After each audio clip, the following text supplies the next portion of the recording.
é. Só que sem a sentinela, ninguém consegue entender a Bíblia. Depende dela para entender a Bíblia. Olha só, característica de seitas heréticas, testemunho de Jeová. Agora deixa eu dizer, a Bíblia para nós aqui, além de ser única, ela é suficiente e não precisa de apoio de aparato para poder interpretar, porque Deus, o nosso Senhor, deu o Espírito Santo, que é o intérprete das Sagradas Escrituras. É Ele que interpreta e que aplica, que transforma, que convence, que muda, que mexe no coração do pecador e diz assim para ele: deixa de praticar essas coisas ruins, meu filho. Você fumava, não fuma mais. Você é extravagante, escandaloso lá no mundo, agora anda decente, põe uma roupinha melhor, vê se se ajeita, meu filho. É o Espírito Santo de Deus, meu irmão. Isso é tudo baseado na palavra, não precisa de outras coisas. Nós só temos a Bíblia, só pregamos a Bíblia e pregaremos a Bíblia até Jesus voltar. Quantos concordam comigo? Pode dizer amém? Amém. Louvado seja o Senhor. Ela é suficiente. Ela é suficiente. Pois estou dizendo, e não precisa de outros meios, subterfúgios. Por exemplo, o que a Bíblia faz com relação aos costumes? Eu quero citar o exemplo que eu aprendi na matéria de missiologia na escola, a respeito de uma tribo indígena. Se um missionário chega numa tribo indígena para pregar a palavra de Deus, ele vai se assustar pela infinidade de costumes que não tem nada a ver com o costume brasileiro, com a nossa maneira de se portar, de vestir, de falar, de comer. Não tem nada a ver. Mas nós vamos lá, vamos entrar com a palavra lá dentro, vamos pregar a Bíblia para eles. O que a Bíblia faz com o costume? A Bíblia faz assim: ela anula, cancela costumes que confrontam com os princípios bíblicos, preserva costumes da cultura que não confronta com princípios bíblicos e ainda os aperfeiçoa para glorificar o Senhor. Olha o poder que a palavra de Deus tem.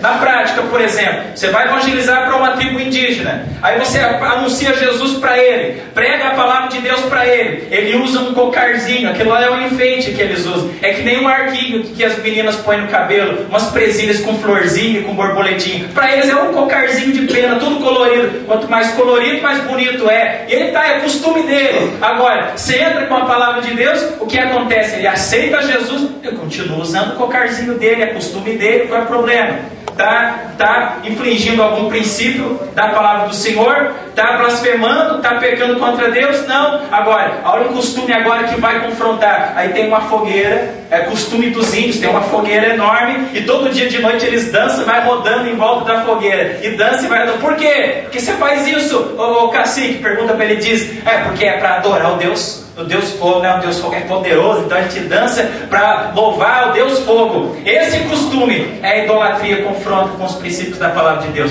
Quando a palavra entra ali, tá vendo? Ela vai abolir, vai cancelar, vai tirar isso aí, mas vai preservar e aperfeiçoar os costumes que não confrontam com a palavra de Deus.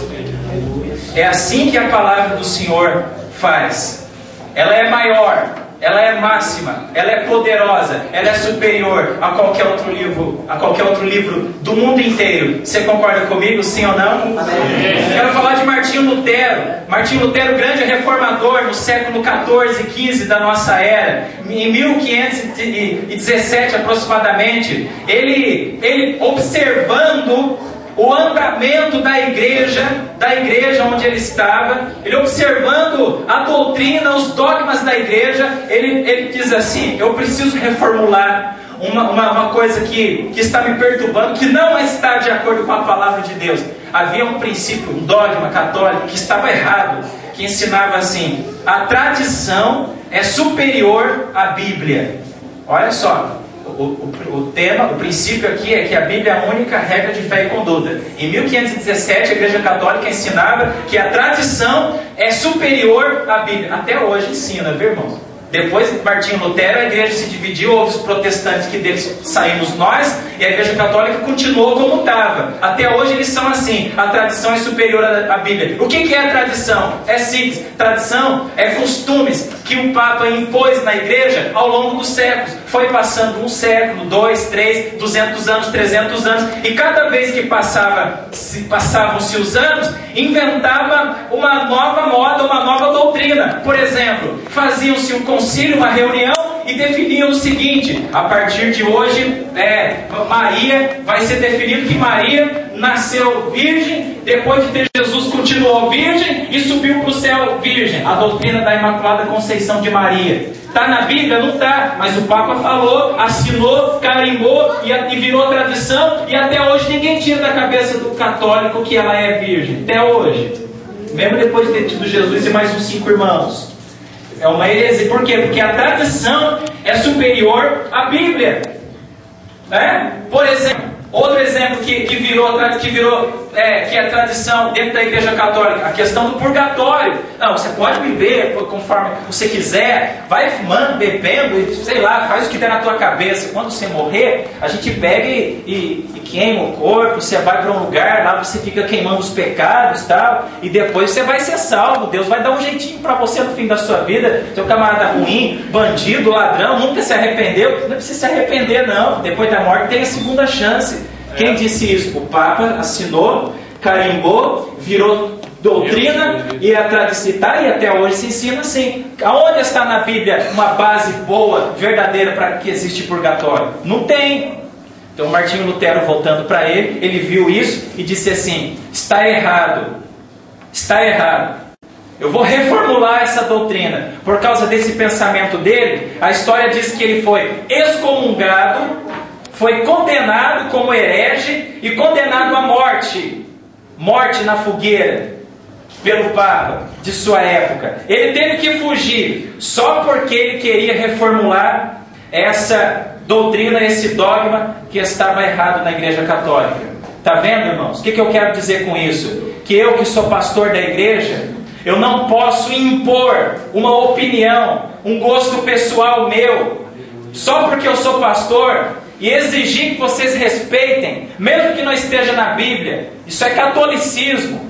Isso aí cheira farisaísmo, porque na Bíblia diz no Novo Testamento que um grupo, uma seita herética que adorava acrescentar preceitos e regrinhas em cima da lei de Moisés eram os fariseus. Você vai ver isso nas páginas do Novo Testamento. Por exemplo, na lei de Moisés não está escrito que ninguém tem que andar 1000 milhas para pagar castigo de pecado. Aí no tempo dos fariseus eles inventaram isso. Eles falaram assim: pecou, anda 1000 milhas. Anda 1000 milhas que o seu pecado é perdoado. Até Jesus ele falou, ele citou isso no Novo Testamento. Ele disse assim: se alguém te mandar andar uma, vai com ele 2. Esse negócio de andar 1 milha, andar 2000 milhas, não tem na lei de Moisés. Os fariseus acrescentavam. Eles gostavam de acrescentar. Eles gostavam de impor regras que favoreciam, que massageavam o seu ego, o seu gosto pessoal, a sua opinião própria, independente se está escrito na lei ou não. Mas eu quero dizer que aqui, que na nossa igreja, e que nesse púlpito aqui, tem pastores que têm compromisso com a palavra de Deus, e não com regras extra-bíblicas, porque regras extra-bíblicas não vai levar ninguém para o céu, somente a palavra do Senhor.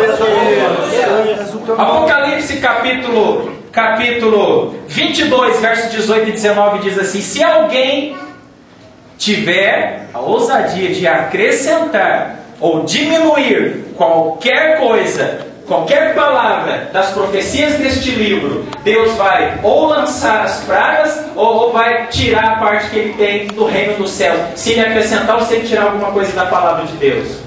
Isso é sério, não é, igreja? Você percebe que isso é sério, sim ou não? Amém. É a palavra do Senhor, não é brincadeira. Não se brinca com a igreja, com a palavra do Senhor.